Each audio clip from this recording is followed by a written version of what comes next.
नमो अरिहन्ताणं नमो सिद्धाणं नमो आयर्याणं नमो वज्रायाणं नमो लोये सव्वसाहूणम् एषो पञ्चनमुक्कारो सव्वपावपणासनो मंगलानंच सव्येसिं परमं हवै मंगलम् ओंकारं बिंदु संयुक्तं नित्यं ध्यायन्ति योगिनः कामदं मोक्षदं चैव ओंकाराय नमो नमः। नमो दुर्वार रागादि वैरिवार निवारिणे अर्हते योगिनाथाय महावीराय तायिने। जय जगजीव जोनि वियाणो जगगुरु जगानंदो जगनाहो जगबंधु जय जगप्रियामहो भैवं जय सुयाणं पवो तीर्थैराणं अपच्छिमो जय जय गुरुलोगाणं जय महप्पा महावीरो। अज्ञानतिमिरान्धानां ज्ञानाञ्जनशलाकया नेत्रमुन्मीलितं येन तस्मै श्री गुरवे नमः।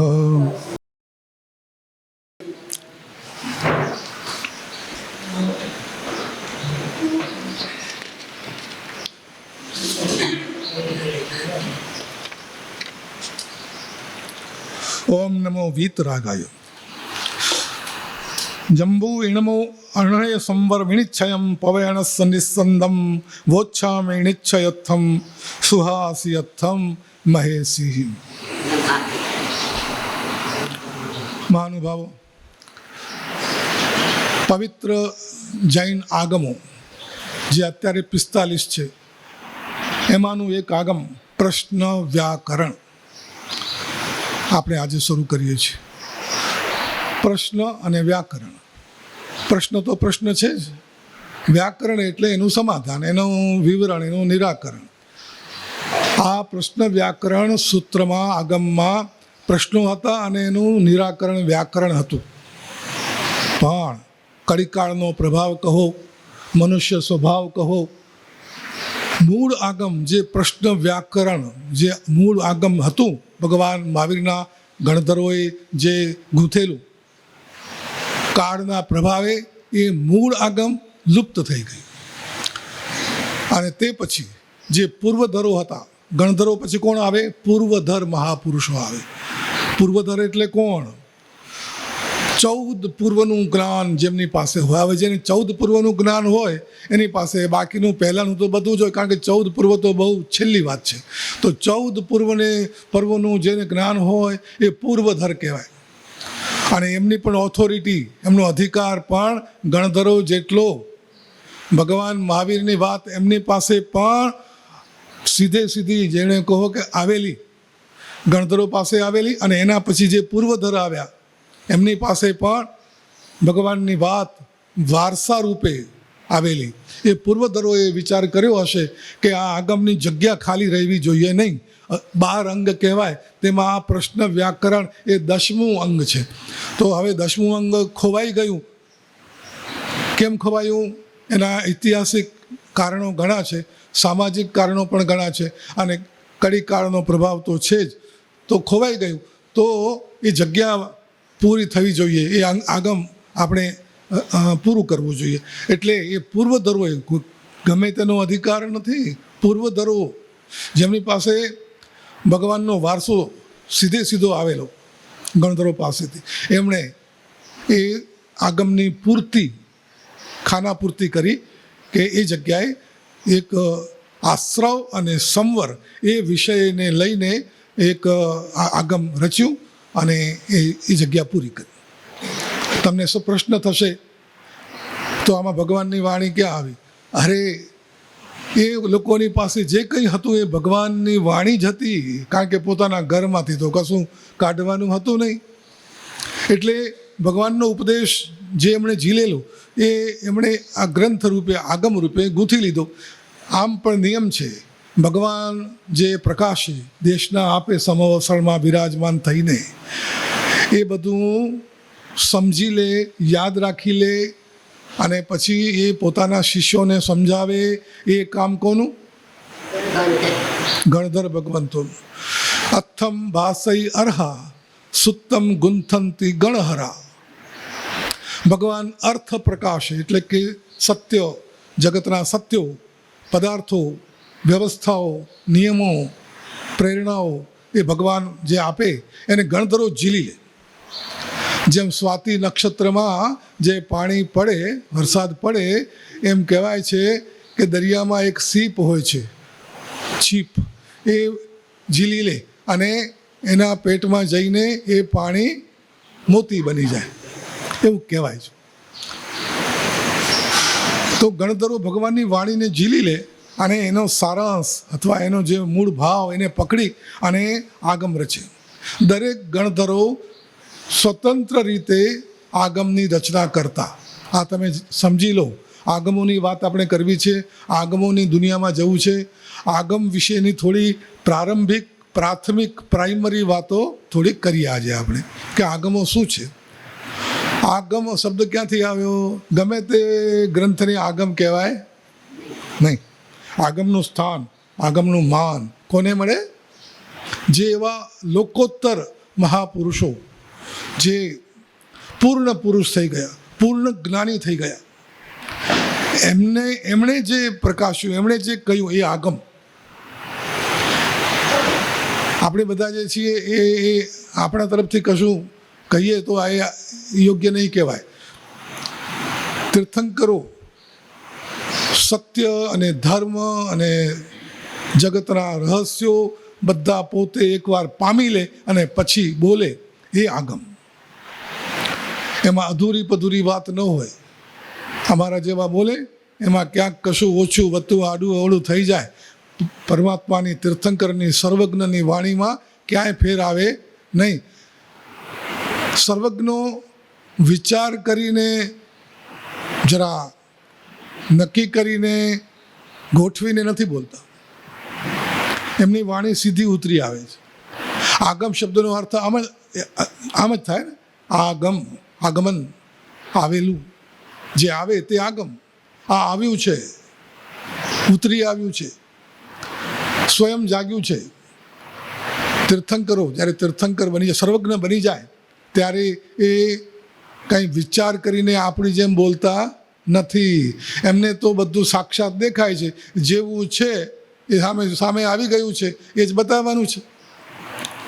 એટલે એમની વાણી આગમ કહેવાય. અને આપણી ભાષામાં એનો અર્થ કરવો હોય, આપણી ભાષામાં આગમ શબ્દનો અર્થ કરવો હોય તો જેનાથી ગમ પડે, ગમ, ગતાગમ, આપણને ગતાગમ પડે એ આગમ. આ જગતની વાતો આપણે પોતે જાણી શકવાના છીએ. આ ત્રણ કાળ, ત્રણ લોક, આ જે અદૃશ્ય વસ્તુઓ છે, અમૂર્ત વસ્તુઓ છે, એ આપણે જાણી શકવાના છીએ. આપણી બુદ્ધિ ગમે એટલી હોય, પણ અદૃશ્ય ત્રિકાળ સત્યો જે છે, ત્રિકાળ, અબાધિત, શાશ્વત, સનાતન, એ સમજવાની આપણી તાકાત નથી. આપણે વિચારીને કેટલું વિચારીએ. થોડું ઘણું વાંચ્યું હોય, ભણ્યા હોય, શીખ્યા હોય કે જોયું હોય, આ આપણે જેટલું જોઈ શકીએ છીએ એના કરતાં ઘણી વધારે મોટી દુનિયા છે. કેટલીક વસ્તુ એવી છે જે ચર્મચક્ષુ એટલે કે આપણી આ આંખો, ચામડાની આંખો, એનાથી ન જાણી શકાય. અને પેલું મગજ, એનાથી પણ એ ન પકડાય. તો સર્વજ્ઞો જે ત્રિકાળના સત્યો છે, સનાતન સત્યો છે, એ પ્રકાશે છે. ગણધરો એ સમજી લે છે, પકડી લે છે અને પછી એ જ્ઞાન વહેતું રાખે છે. ભગવાનની પાસે જે આત્માઓ આવે, એક વખતની દેશના સાંભળે, વૈરાગ્ય પામી જાય અને ઘરે પણ કહેવા ગયા ન હોય અને ભગવાનના ચરણોમાં બેસી ગયા હોય, એવા ઘણા આત્માઓ હતા. જ્યારે તીર્થંકર આત્માઓ વિચરતા હોય ને, વિદ્યમાન હોય ને, ત્યારે એવા જે યોગ્ય ભવ્ય જીવો હોય ને, એ એમની આસપાસ પહોંચી જાય અને જાણે એ તીર્થંકરની રાહ જોતા હોય. તૈયારી તો પહેલાં કરી લીધી હોય, ખાલી એક ધક્કો જોઈતો હોય ભગવાનની એક વખત વાણી સાંભળે અને સંસારના ત્યાગ કરી અને સંયમના માર્ગે, સાધનાના માર્ગે નીકળી પડ્યા હોય એવા કેટલા? નીકળી તો પડ્યા, ભગવાનના માર્ગે આવી તો ગયા, પણ હવે એમનું શિક્ષણ, એમનું માર્ગદર્શન, એમને રોજે રોજનું માર્ગદર્શન એ કોણ આપે? ગણધરો. ભગવાન મહાવીરના શાસનમાં ગણધરો કેટલા હતા એ બધાને ખબર હશે. મને ખબર છે કે તમને ખબર છે, છતાંય પૂછું છું કે ભગવાન મહાવીરના ગણધરો કેટલા હતા? 11. દરેક ગણધર આગમો રચ્યો, 12 અંગ દરેકની પાસે હોય, પણ એ 12મું અંગ દૃષ્ટિવાદ એ આજે નથી. આજે 11 અંગ છે. એમાં પણ ઘણું બધું ખોવાઈ ગયું. આગમો જેટલા વિશાળ હતા, સાગર જેવા, એના માપ આવે છે, એને નોંધ મળે છે કે આગમમાં આટલા પદ હતા, આટલા 1000 પદ હતા. આજે નથી. કારણ કે આ બધું જ્ઞાન પહેલાં શ્રુત જ્ઞાન હતું. શ્રુત, સાંભળેલું. આપણે ત્યાં આધ્યાત્મિક શાસ્ત્રીય જ્ઞાન માટે કયો શબ્દ ચાલે? શ્રુત જ્ઞાન. 5 જ્ઞાનના નામ આવડે છે? કેટલાને આવડે? આંગળી ઊંચી કરજો ખાલી. 1 જ, 2, 3, 4, 5, 6, 7, 8, 9, 10. બાકી બધા ક્યાં ગયા? 5 જ્ઞાન છે. મતિ જ્ઞાન, શ્રુત જ્ઞાન, બીજું શ્રુત જ્ઞાન, ત્રીજું અવધિ જ્ઞાન, ચોથું મનોપર્ય, 5મું કેવળ જ્ઞાન. કેવળ જ્ઞાન, કેવળ એટલે કેવળ. આ કેવળ શબ્દ મૂક્યો છે ને, કેવળ જ્ઞાન. બાકી કંઈ રહ્યું જ નહીં. હવે એમાં ભાગ નથી. જ્ઞાન જ જ્ઞાન, જ્ઞાન જ રહી ગયું બસ. હવે એમાં ચાલુ બંધ થાય, વિચાર કરવો પડે એ વાત જ નથી. જ્ઞાન જ હાજર છે, જ્ઞાન જ કામ કરે છે. આત્મા જે જ્ઞાન સ્વરૂપી છે એ એનું સ્વરૂપ પૂરું ખુલી ગયું, આવરણ બધા હટી ગયા. તો કેવળ જ્ઞાન, ખાલી જ્ઞાન જ રહ્યું, બાકી બધું નીકળી ગયું. શું નીકળી ગયું? કેવળ જ્ઞાન ક્યારે થાય? બધું અંદરથી ખાલી થઈ જાય ને, ચોખ્ખું આત્મા રહી જાય ને, ત્યારે કેવળ. કારણ કે આત્મા જ્ઞાન સ્વરૂપી છે અને કર્મોના આવરણ છે. એ એક આવરણ, 4 ઘાતી કર્મના આવરણ હટી જાય અને બીજા 4 અઘાતી કદાચ રહે તો વાંધો નહીં, પણ ઘાતી કર્મના આવરણ હટી જાય તો કેવળ જ્ઞાન. પણ તમે સમજી લો કે કેવળ જ્ઞાનથી કલ્યાણ થયું હોય તો કોનું? કેવળ એક આત્માનું. કેવળ જ્ઞાનથી કોનું કલ્યાણ થયું? જેને થયું એનું.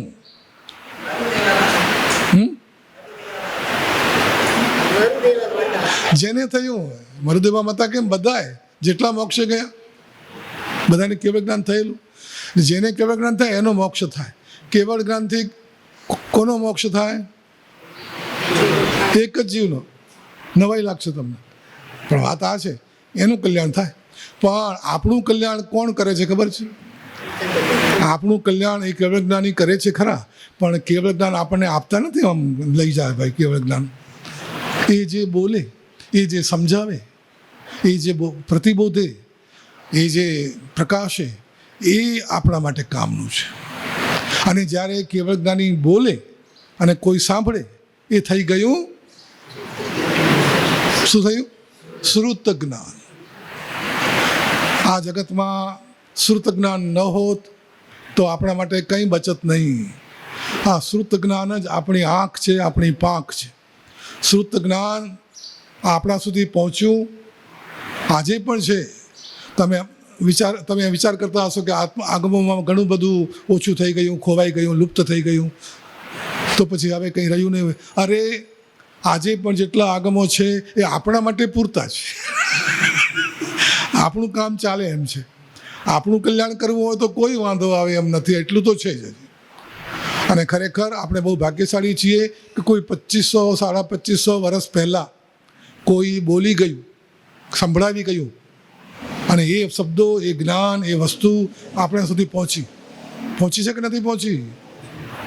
શ્રુત જ્ઞાન પેઢી દર પેઢી પહેલાં ગણ ધરો, પછી પૂર્વ ધરો, પછી શ્રુત ધરો, પછી પટ્ટ ધરો, પછી શાસ્ત્રકારો, આ બધાએ અહીં જ્ઞાનને આગળ ધપાવ્યું અને આપણા સુધી પહોંચ્યું. આ શું છે બધું? શ્રુત જ્ઞાન. આપણું કલ્યાણ શેનાથી? શ્રુત જ્ઞાનથી. શ્રુત શબ્દનો અર્થ થાય છે સાંભળેલું. કારણ કે લખવાની વાત ત્યારે હતી જ નહીં, બધું સાંભળીને યાદ રાખવાનું. અને ગણધરોની પાસે તો બીજ બુદ્ધિ હોય, બીજ બુદ્ધિ એટલે ભગવાન જે કહે ને એની આગળ પાછળની વાતો તો એમને પોતાને સમજાઈ જાય. શબ્દો પણ યાદ રાખતા હતા, પરંતુ ભગવાન શું કહેવા માગે છે એ આખી વાત. કારણ કે આમ જોવા જઈએ તો ભગવાને ગણધરોને ત્રિપદી જ આપેલી. સમવસરમાં જ્યારે એમને ગણધરો સ્થાપ્યા ત્યારે પહેલું જે એમને જ્ઞાન આપ્યું એ શું આપ્યું? ત્રિપદી. ત્રિપદી એટલે 3 પદ, 3 પદનો એક ગુચ્છો. એ ચાવી છે, ચાવી આપી દીધી. તમારે આખા જગતને સમજવા માટે કોઈ ચાવી જોઈતી હોય તો એ છે ત્રિપદી. દરેક પદાર્થને લાગુ પડે, કાંઈ બાકી નહીં. અને એમાંથી તમે ઊંડા ઉતરો એમ બધા રહસ્યો ખુલતા હોય. કઈ છે ત્રિપદી? ત્રિપદીના નામ કોને આવડે છે? હા, 1 2 3 4 ત્રિપદી. કોણ બોલશે? હા, તમારે એકદમ ઊભા નહીં થઈ જવાનું. હું કહું ત્યારે ઊભા થવા, નહીં તો દર વખતે તમે ઊભા થઈ જશો, બીજાનો વારો નહીં આવે. હા, બોલો, હવે બોલો.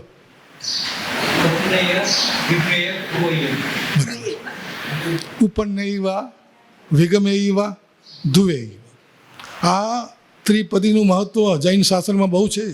ગણધરોને સૌથી પહેલાં આ સાર સમજાવ્યો કે ભાઈ આ સમજી લો એટલે બધું સમજી જશો. અને ગણધરો એવા કે આ એક વાતમાંથી બધી વાત સમજી ગયા. પછી ભગવાન જે બોલ્યા એ યાદ રાખ્યું. એ પછી એમને એના આગમ બનાવ્યા કે કયો વિષય કયા આગમમાં લેવો, કયો વિષય કયા આગમમાં લેવો, એ પ્રમાણે બધું ગૂંથ્યું. એ ભગવાનની પાસેથી જે મળ્યું એને ગૂંથીને ગ્રંથ, જેને આપણે આગમ કહીએ છીએ. કેટલા આગમ છે અત્યારે? પહેલાં કેટલા હતા? આજે કેટલા છે? હવે આપણે છે ને, હું પૂછીશ ખરો પણ બધાએ બોલવાનું નહીં, આંગળી ઊંચી કરવાની. બધા બોલશે એટલે મને કંઈ ખબર જ નહીં પડે કોણ બોલ્યું, કોણ સાચું ને કોણ ખોટું. એટલે આંગળી ઊંચી કરજો અને જેનો સાચો જવાબ હશે એને ઇનામ આપીશ. એટલે બધા બોલશો તો કાંઈ મેળ નહીં પડે. ઉતાવળા થતા નહીં, આંગળી ઊંચી કરજો. અને હું જેને પૂછું એ જો સાચો જવાબ હશે, પહેલો એ વહેલો. જો એને નહીં આવડે તો બીજાને પૂછું, કોઈ ચિંતા નહીં. પણ પહેલો એ વહેલો, વહેલો એ પહેલો. જે પહેલો સાચો જવાબ આપશે ને એને ઇનામ આપીશું. કોઈ વાંધો નહીં, એના માટે નથી, પણ આ તો એક સ્વાધ્યાય આપણે પાકું કરીએ અને બીજાને પણ ખબર પડે. અમારા શ્રાવકોને આવી બધી ખબર હોવી જોઈએ. જીન શાસનના તમે છે ને સ્તંભ છો. ભગવાને આ શાસનનો ભાર કોના ઉપર નાખેલો? કોના ઉપર નાખેલો? ઇન્દ્ર મહારાજા ઉપર નથી નાખેલો. નહીં તો 64 ઇન્દ્રો હાજર હતા, બરાબર? ઇન્દ્રો પાસે તો ઘણી શક્તિ છે, તો એમને બધું સોંપત કે તમે સંભાળજો. નહીં, કોને સોંપ્યું? કોને? આમાં પ્રશ્ન તમે કહી શકો છો. કોને સોંપ્યું? કોના ઉપર નાખ્યો ભાર આ શાસન આગળ ચલાવવાનું? ચતુર્વિધ સંઘ બોલો ને. હા, તમે સંઘમાં છો અને ભગવાનના વારસદાર છો. 4 થંભ છે, શાસનના 4 અંગ છે: સાધુ, સાધ્વી, શ્રાવક, શ્રાવિક. તમારી પણ કોઈ જવાબદારી છે. તમે માનો કે અમારે કાંઈ નહીં, બધું મારા સાહેબો જાણે. સાધુઓનો વિષય ભણો ને ભણાવો ને કરો ને આ બધું એ જાણે. આપણે તો ભાઈ બહુ તો સાંભળી લેવાનું, પછી કાંઈ સાંભળીને ઊભા થશે ને પછી જરા કપડાં ખંખેરશે એટલે અહીંનું અહીં જ. હા, આ શ્રવણ કરવાની પણ કળા છે. શ્રવણ કરીને 10મી કાલિક સૂત્રમાં બહુ ચોખ્ખા શબ્દમાં કહ્યું: સોચ્ચા જાણે કલ્યાણમ, સોચ્ચા જાણે પાવગમ, ઉભયમપી જાણે સોચ્ચા, જમસેયમ તમ સમાય. સાંભળીને સારાની ખબર પડશે, સાંભળીને ખોટાની ખબર પડશે, પાપની, પુણ્યની, ધર્મની, અધર્મની, કર્તવ્યની, અકર્તવ્ય, આ બધી ખબર સાંભળીને પડશે. સાંભળશો તો સમજશો. કારણ કે પહેલાં પુસ્તકો હતા નહીં, ગુરુ પાસે જઈને સાંભળો તો જ જ્ઞાન મળે. આગમો બધા ગુરુના હૃદયમાં, હવે કબાટમાં છે. અને કબાટમાં જ્યારથી આવી ગયા ત્યારથી એ કબાટમાં જ રહી ગયા. પણ આજે પણ આ જ્ઞાનનો વારસો ખૂબ મળ્યો છે અને જૈન સંઘની પાસે જ્ઞાનના ભંડારો ખૂબ છે. આ ભગવાનનો આપેલો વારસો છે. કેટલા આગમો છે? 45 અત્યારે. પહેલાં વધુ હતા અને જે હતા તે મોટા હતા. એ આગમોના પણ પાછા વિભાગ છે, કારણ કે બધા આગમો એક સાથે નથી બન્યા. જે એવા પૂર્વધરોએ જે બનાવ્યા હોય એને પણ આગમ કહેવાય. ભગવાનની વાણી ગણધરોએ સીધી જે આગમોમાં ગૂંથી, સીધી ભગવાનો પાસેથી જે મળ્યું એ ગણધરોએ જે ગૂંથી લીધું, એ આગમોનું નામ શું છે? અંગ આગમ. અંગ એ મૂળ અંગ છે, મૂળ ભાગ છે. ભગવાનનું જે જ્ઞાન એને એક વ્યક્તિ સમજી લો, ભગવાનની વાણીને એક વ્યક્તિ સમજી લો, સરસ્વતી સમજી લો. ભગવાનની વાણીને શ્રુત દેવતા કહેવાય, વાણીને. અને એને જ આપણે સરસ્વતી કહીએ છીએ, એને જ આપણે શારદા કહીએ છીએ. આપણા માટે ભગવાનની વાણી એ જ સરસ્વતી. તો ભગવાનની વાણી એક વ્યક્તિ છે, તો એના અંગ હોય તો 11 અંગ. અને 12મું અંગ દ્રષ્ટિવાદ, જેને આપણે 14 પૂર્વ કહીએ છીએ. એ 14 પૂર્વ તો લુપ્ત થઈ ગયા, એક એક કરતાં ખોવાતા ગયા. કેમ કે સાગર જેવા હતા. 14 પૂર્વ માટે એમ કહેવાય કે એને લખી તો શકાય જ નહીં, એટલા વિશાળ હતા. પણ લખવું હોય તો શાહી કેટલી જોઈએ? કાગળની વાત પછી શાહી કેટલી જોઈએ? તો કે એક હાથી જેટલી શાહી હોય તો પહેલું પૂર્વ લખાય. હવે એક હાથી એટલે એક હાથીનું વજન કરવાનું કે એક હાથીને ડૂબાડવાનું, ઊભો રાખવાનો શાહીમાં, એ ખબર નથી. પણ એક હાથી જેટલી શાહી, માની લો એક હાથી ઊભો હોય એમાં, તો હાથી સુધી એ શાહી ભરેલી હોય, તો એટલી શાહી હોય ત્યારે લખાય. લખાય જ નહીં, આ તો સમજાવવા માટે કહ્યું. તો એવા 14 એક એકથી વધતા જાય હો, પહેલું, બીજું, ત્રીજું, એક એકથી ડબલ ડબલ ડબલ. તો આવા જે પૂર્વો હતા એ તો ખોવાઈ ગયા ધીમે ધીમે ધીમે ધીમે. પછી આપણા મહાન આચાર્યોને, આપણા પૂર્વજોને એમ લાગ્યું કે આ બધું ખોવાઈ જાય એના પહેલાં બચાવી લો. કારણ કે સમય ખૂબ ખરાબ હતો તે વખતે, દુકાળો પડતા, વિહાર મુશ્કેલ, અને રાજાઓ એવા વિરોધી રાજાઓ હોય તો ક્યાં આક્રમણો થતા, યુદ્ધો ચાલતા.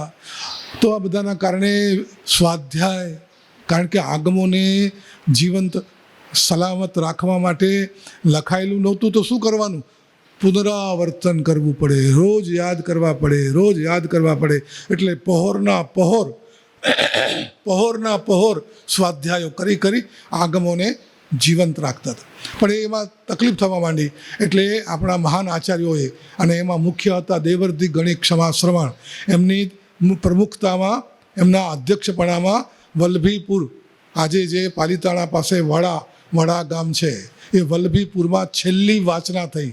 પહેલાં પણ થઈ હતી, પણ એની છેલ્લી વાચના એવી થઈ કે જેમાં જેટલા આગમો બચ્યા હતા એ બધા લખી લીધા. ત્યાર પછી બચી ગયા. ત્યાર પછી આપણી પાસે જે છે એ છે. એના પહેલાં જે ગયું એ ગયું, પણ જેટલું છે એટલું પણ ઘણું છે. તો આ આગમો એના પાછા ભાગ છે. 45 આગમોમાં 11 અંગ છે, કેમ કે 12મું અંગ તો ખોવાઈ ગયું. 11 અંગ છે, 12 ઉપાંગ છે, 6 છેદ સૂત્ર છે, 4 મૂળ સૂત્ર છે, 2 ચૂલિકા છે, અને 10 પયન્ના છે. આ તમને ખાલી ક્યારેક મગજમાં રહે કે આવું બધું હતું ને આવું બધું છે. તમને યાદ રહેવાનું નથી એ મને ખબર છે, પણ કોઈક ચોપડી વાંચજો તો એમાં બધું મળશે. આપણે જ્ઞાનની બાબતમાં થોડા વધારે જાગૃત થવાની જરૂર છે. કેમ કે જાણીને કરો અને જાણ્યા વગર કરો, ઘણો ફેર પડી જાય. સંગીતની વાત હોય કે ઔષધની વાત હોય કે પછી કાયદા કાનૂનની વાત હોય, સમજવું પડે. ચાલે? સમજ્યા વગર ચાલે કે? દવા સમજ્યા વગર સંગીત સમજ્યા વગર નહીં ચાલે. અરે શાકભાજી લેવા જાઓ છો ત્યારે પણ સમજવું પડે છે કયું શાક લેવું, કેટલું લેવું, અને એ ઘરમાં કેટલા દિવસ ટકશે, અને કયું તબિયતને કે શરીરને કે અનુકૂળ છે કે પ્રતિકૂળ છે, આ સમજ્યા વગર શાક પણ. એક બેન શાક લેવા ગયા તો શાકવાળીની પાસે જઈને શાક લીધું. પહેલાં ટમેટાં લીધા અને બાસ્કેટ લાવ્યા છે, એમાં ટમેટાં નાખ્યા. પછી દૂધી લીધી આવડી મોટી, એ દૂધી ટમેટા ઉપર રાખી. એટલે પેલા શાકવાળી બેને કીધું, તમે ભણેલા લાગો છો ને, કે તમને કેમ ખબર પડી કે ભણેલું તો છો, તમને ખબર કેમ પડી? તો કે શાક લીધું ને એના ઉપરથી ખબર પડી ગઈ. લીધું ખરું, પણ મૂક્યું કેવી રીતે? ટમેટા નીચે ને દૂધી ઉપર, એટલે ટમેટું દબાઈ જાય. તો શાક લેવામાં આટલું સમજવું પડે. તો આ તો આગમ. આપણે બહુ ભાગ્યશાળી છીએ કે આવો વારસો આપણને મળ્યો છે. આપણે આ બાબતમાં આગમોની પ્રાઇમરી વાતો આપણે શરૂ કરીશું, સમજીશું. પહેલી ગાથા, આ પ્રશ્ન વ્યાકરણ સૂત્રની પહેલી ગાથા, આ આગમ આપણી જો 11 ગણધરોએ બનાવ્યા, આગમ બનાવ્યા, અને દરેકે પોતપોતાના પરિવારને પોતાના તાબા હેઠળ એમના હાથ નીચે જેટલો પરિવાર હતો એને પોતે, કારણ કે ભગવાને વહેંચી આપેલું, આટલા આ સંભાળે, આટલા આ સંભાળે, આટલા આ સંભાળે. તો તમને એક પ્રશ્ન પૂછું છું, હવે આંગળી ઊંચી કરીને જ જવાબ આપજો. પહેલાં હું આંગળી ઊંચી કરજો, પછી જેને કહું એ જવાબ આપે.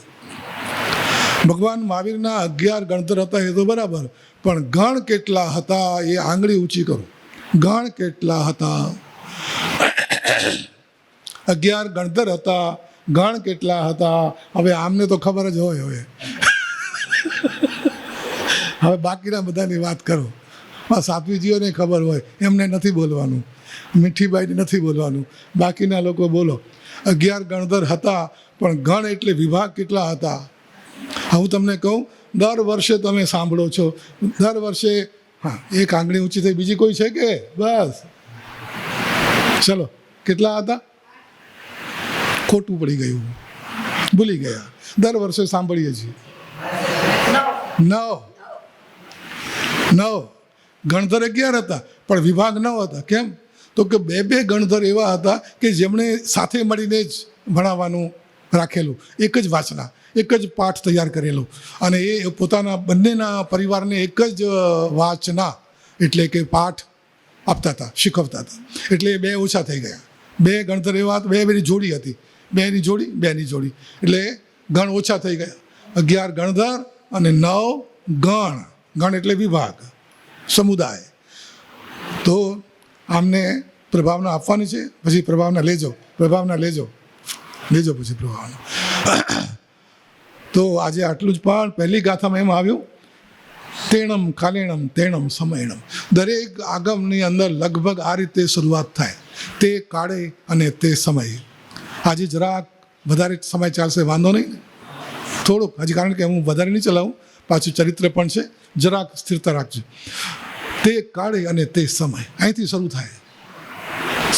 ભગવાન મહાવીર તે કાળે અને તે સમયે અમુક નગરમાં બિરાજમાન હતા, અને તે વખતે, હે આયુષ્માન, મેં ભગવાનની પાસેથી આ રીતે સાંભળ્યું. સ્વયં મેં આવું હે શિષ્ય, મેં ભગવાનની પાસેથી આ રીતે સાંભળ્યું.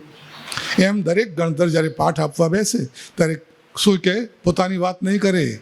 ભગવાને જે કહ્યું એ મેં સાંભળ્યું, એ તને કહું છું. મેં સાંભળ્યું એ તને કહું છું. આ ગણધરોની નમ્રતા.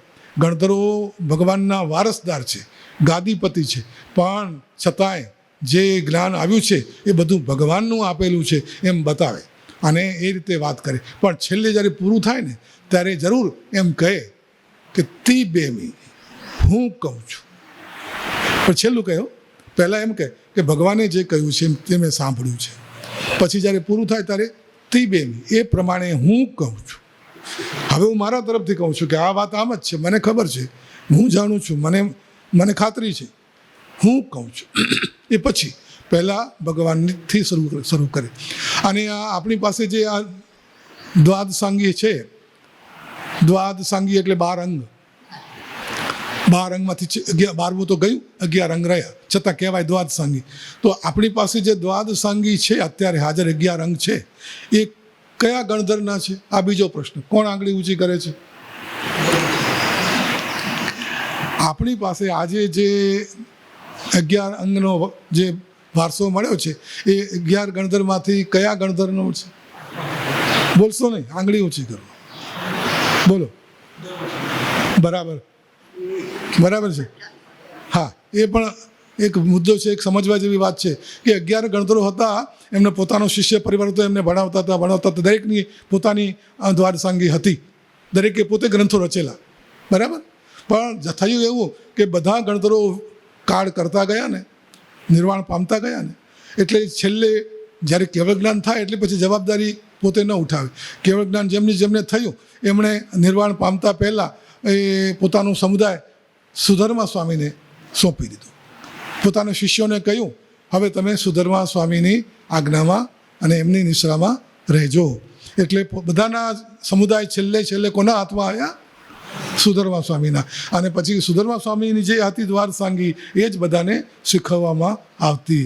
એટલે આપણી પાસે જે દ્વારસાંગી છે એ સુધર્મા સ્વામીની છે. આ પ્રશ્ન વ્યાકરણમાં સુધર્મા સ્વામી જંબુ સ્વામીને ઉદ્દેશીને કહે છે કે હે જંબુ, મેં ભગવાન પાસેથી આ રીતે સાંભળ્યું. શું સાંભળ્યું, શું કહ્યું, એ આપણે અવસરે આગળ જોઈશું. 45 આગમ તપ આરંભ. અષાઢવદ ચોથને રવિવાર તારીખ 2/8/25થી 45 દિવસની ગિર્યા અને એકાસણા શરૂ થશે. સાથે 40 દિવસના શ્રી શાંતિનાથ કલ્યાણક તપ આરંભ થશે તારીખ 2/8/26થી 40 દિવસના ગિર્યા અને એકાસણા એ પણ 2/8થી એકાસણા શરૂ થશે. પેપર લઈ લેજો, વિધિનું પેપર લઈ લેજો. આજથી સમૂહ સામાયિક 81 પ્રારંભ 3 થી 4 બપોરે ઉગમના ઉપાશ્રયમાં શરૂ થશે. જે પણ 81 સામાયિક કરશે એમની હાજરી પૂરાશે. રોજ 3 થી 4 બપોરે ઉગમણા ઉપાશ્રયમાં હાજરી આપવી પડશે. વ્યાખ્યાનમાં એક સામાયિકને બપોરે 3 થી 4 એક સામાયિક, એવી રીતે 81 સામાયિક કરવાના છે. સાહેબજી કને નામ નોંધાવજો.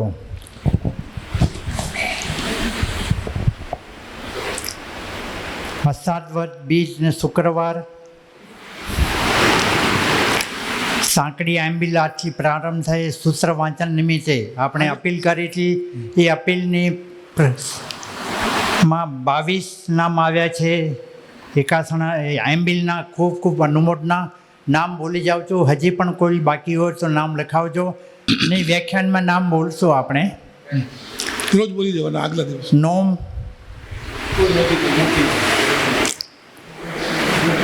નોમમાં ચાલો આજે આટલા રાખું. ચાલો ભલે. પ્રફુલભાઈ નોમ 10મથી લેવાના બાકી છે. હા, 81 આજે આંબિલ 24 આંબિલ છે. આંબિલનો ટાઈમ છે, ટાઈમ 11:30 વાગે આવી જશો. 11:45થી શરૂ થઈ જશે. 11:30 બધા આવી જજો, કારણ કે વ્યવસ્થા છે. સાથે બીજા પણ જમવાલા છે. તો આંબિલની પહેલાં શરૂઆત કરશું. તો 11:30 બધા આવી જશો આંબિલ માટે. 81 સામાયિક આજથી શરૂ થઈ ગયા. અત્યારે વ્યાખ્યાનનું એક સામાયિક જેમણે લીધું હોય એમણે બપોરે ત્યાં સાધ્વીજી આગળ લખાવી દેવાનું છે કે રોજના સામાયિક જે થયા હોય, કોઈ ખાડો પડ્યો હોય તો એ પ્રમાણે રાઈટ અથવા ચોકડી, રાઈટ રોંગ એ સાધ્વીજી મહારાજ એ તિથિ પ્રમાણે નોંધી લેશે. દરેકે નોંધાવવું.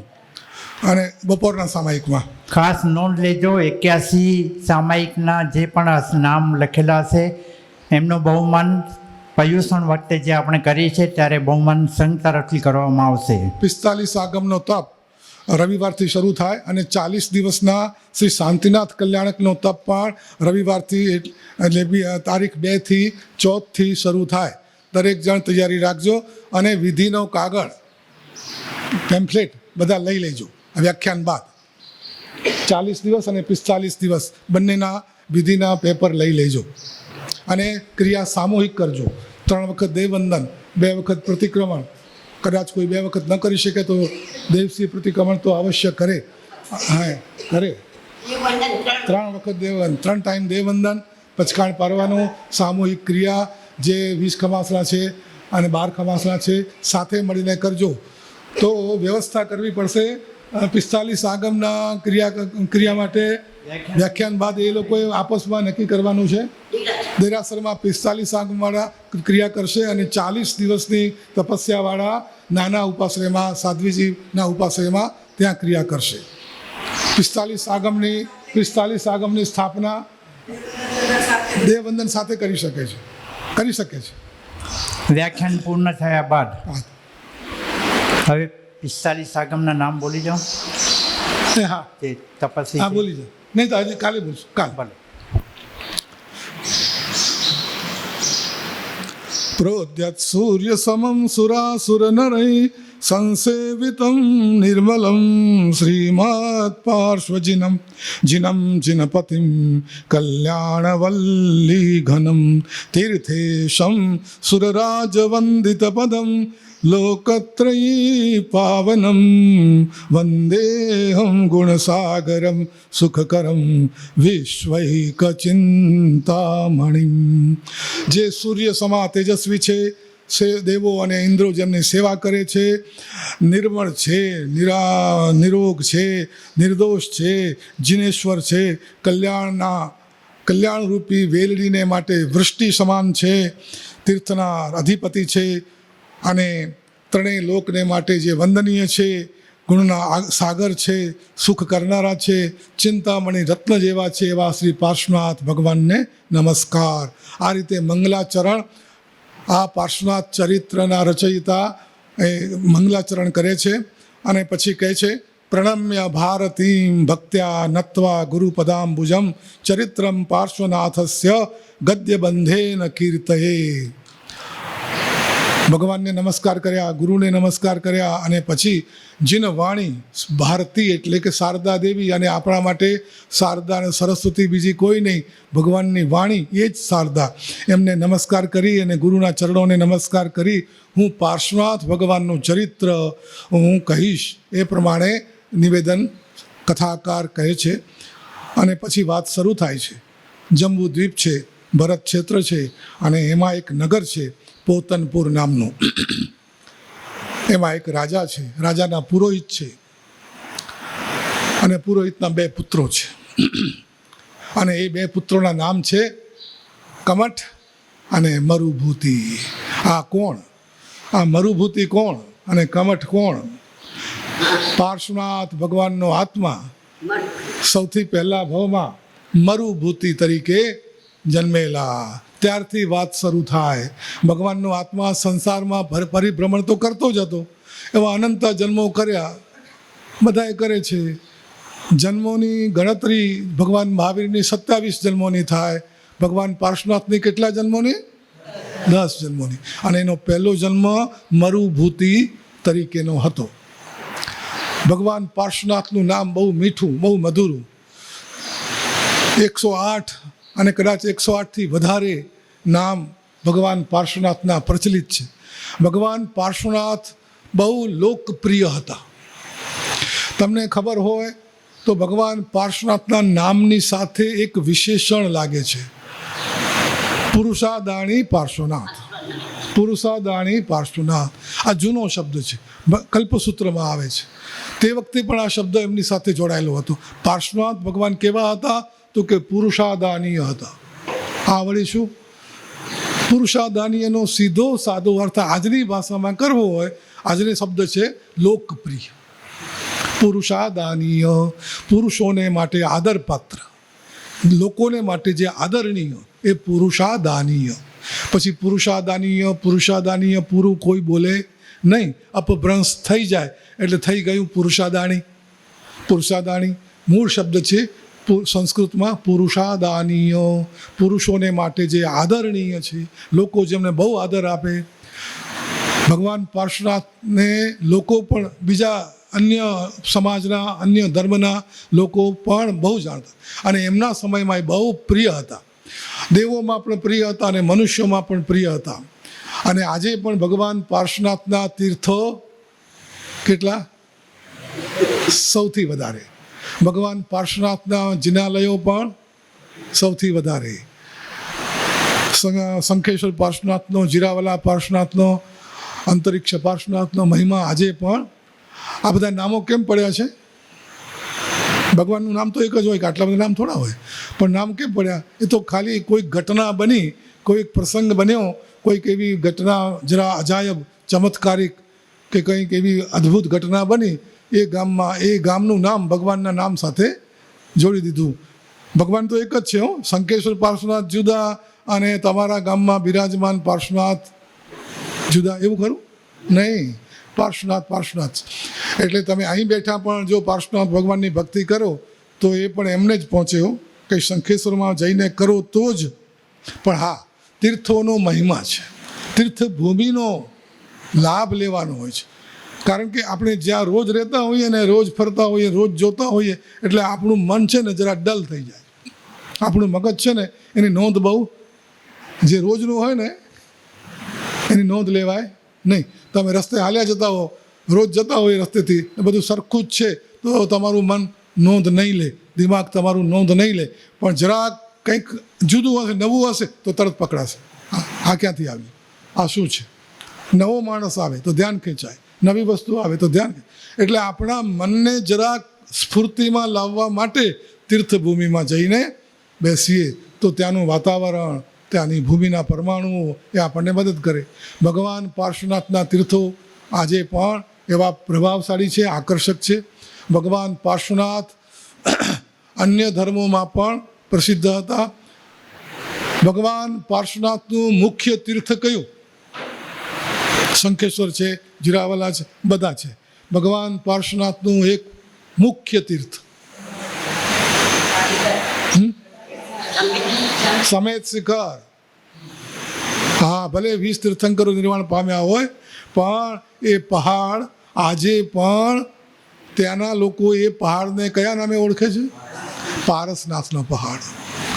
પારસનાથનો પહાડ એટલે પાર્શ્વનાથ ભગવાનનું મુખ્ય તીર્થ, એમની નિર્વાણ ભૂમિ. દરેક આત્મા પરમાત્મા બનવાને માટે અધિકારી છે, પણ કામ કરવું પડે છે. વિકાસ રસ્તામાં નથી પડ્યો, પ્રગતિ મુક્તિ સહેલી નથી. ભગવાન બની ગયા પછી તો બધાય પગે લાગશે, પણ જ્યારે કોઈ ઓળખતું નહોતું, કોઈને ખબર નહોતી, ત્યારે એમણે કામ શરૂ કરેલું. એમને એમ કોઈ મહાન નથી બનતું. વિકાસનો માર્ગ ચઢાવ ઉતાર સંઘર્ષનો માર્ગ છે. શિખર પર પહોંચવું હોય તો હાંફી જવાય. આ લોકો એમને એમ નથી પહોંચ્યા. આ મહાપુરુષોના જીવન ચરિત્રોનો સાર એક જ શબ્દમાં કહી શકાય કે પુરુષાર્થ. પુરુષાર્થની પ્રેરણા આપે છે.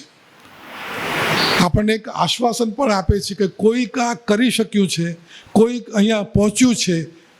પહેલાં આપણા જેવા જ હતા, આપણા જેવા જ માણસ હતા, આપણા જેવા જ અધૂરા હતા, ભૂલો કરેલી, ભૂલો થયેલી. પણ શું કર્યું એમણે? ફરી સુધારી, ફરી જાગ્યા, પડી ગયા, ફરી ઊભા થયા, ફરી ચાલ્યા, ઠોકરો ખાઈને, પસીના પાડીને, ઉજાગરા કરીને પહોંચ્યા છે. અને મહાપુરુષોના જીવન ચરિત્રો પ્રેરણા આપે છે. એ દુનિયામાં કોઈએ એવો કાયદો નથી બનાવ્યો, કોઈ નિયમ નથી, કોઈ કાયદો નથી, કોઈ લખાણ નથી, કોઈ કહેતું નથી, તો પણ સવારના ઉઠીને તૈયાર થઈને માણસ ઘરની બહાર પડે એના પહેલાં એક કામ જરૂર કરે છે. તમને ખબર હશે, તમે કરો છો. એટલે શું કામ કરો છો? તૈયાર થઈ ગયા પછી નાહી ધોઈ તૈયાર થઈ ગયા, હવે એક કામ કરે છે. કયું? યાદ કરો. ચાય પાણી ને બધું પછી, એના પહેલાંની વાત. અથવા પહેલાં ચાય પાણી કરી લીધા હોય પણ તૈયાર પછી થયા હોય, તૈયાર થઈ ગયા પછી નીકળે એના પહેલાં એક કામ જરૂર કરે. કોને યાદ આવે છે? રોજ કરે છે પણ નહીં યાદ આવે. કોઈ નહીં કરતું હોય, સારી વાત છે, પણ નહીં તો લગભગ કરતા હશે. વહેલા મોડા ક્યારેક તો કરે જ. શું કરે ખબર છે? કહી દઉં. નાહી ધોઈ તૈયાર થઈને અરીસામાં મોઢું જોઈએ, બધું ઠીકઠાક છે ને, એમ બરાબર હું કેવો લાગુ છું.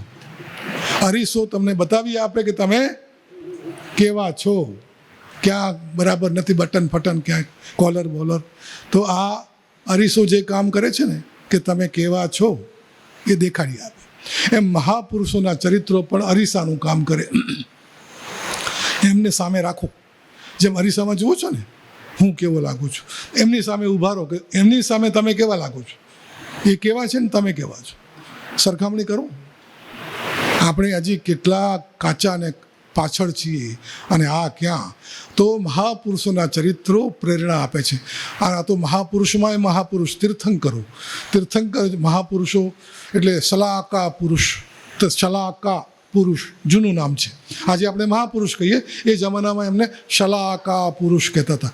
કેટલા શલાકા પુરુષ છે આપણે ત્યાં ઇતિહાસમાં, જૈન ઇતિહાસમાં શલાકા પુરુષ આવે. એમાં કોણ કોણ આવે? તીર્થંકરો આવે, ચક્રવર્તીઓ આવે, બળદેવો આવે, વાસુદેવો આવે, પ્રતિવાસુદેવો આવે. આ બધા વિશિષ્ટ વ્યક્તિઓ છે, હજારો લાખોની વચ્ચે જુદા પડ્યા. અને એમાં તો આ તીર્થંકરો. પણ આવી ઊંચી પદવી એમને કેવી રીતે મળી? કેવી રીતે મળી? શરૂ ક્યારે કરેલું? પહોંચી તો ગયા, પણ કેવી રીતે પહોંચ્યા એ જાણવું છે. એ માટે એમના પૂર્વભવોમાં નજર નાખવી પડે. તો પાર્શ્વનાથ ચરિત્રનું વાંચન આપણે કરીશું. એમાં પૂર્વભવોની વાત સામે આવશે. એ પૂર્વભવો બહુ રસિક છે, રસ પડે એવા છે. આપણે અવસરે એ સાંભળીશું ને એનો લાભ લઈશું.